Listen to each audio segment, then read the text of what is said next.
একজন কৃষকের মেয়ে তার ক্ষেতে আখের ফসল পাহারা দিচ্ছিল। একদিন এক রাজা শিকার করতে করতে অনেক দূর চলে যায়।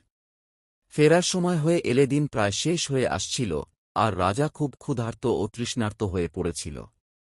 ক্ষুধা ও তৃষ্ণায় রাজার প্রাণ প্রায় ওষ্ঠাগত। তখন সে মাঠে বসে থাকা কৃষকের মেয়েকে দেখতে পেল। রাজা তার কাছে গিয়ে বলল, ক্ষুধা আর তৃষ্ণায় আমার প্রাণ বেরিয়ে যাচ্ছে, আমাকে কিছু খেতে ও পান করতে দাও। কৃষকের মেয়ের কাছে খেতে আর কিছু ছিল না। সে গেল আর 2টি বড় আখ তুলে নিয়ে এল।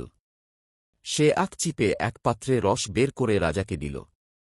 ক্ষুধার্ত ও তৃষ্ণার্ত রাজা যখন সেই রস খেল, তার প্রাণে যেন প্রাণ ফিরে এল, আর আখের রসের স্বাদ তাকে ভীষণ ভালো লাগল।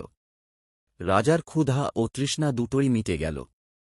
পরের দিন রাজা আবার সেই কৃষকের মেয়ের খেতে গিয়ে বলল, ক্ষুধা আর তৃষ্ণায় আমার প্রাণ বেরিয়ে যাচ্ছে, আমাকে কিছু খেতে ও পান করতে দাও। কৃষকের মেয়ে আবার ক্ষেত থেকে আখ তুলে এনে পাত্রে রস ভরল। কিন্তু আশ্চর্যের কথা, আগের দিন যেখানে মাত্র 2টি আখের রসে পাত্র ভরে গিয়েছিল, আজ সেখানে 5টি আখ লাগল।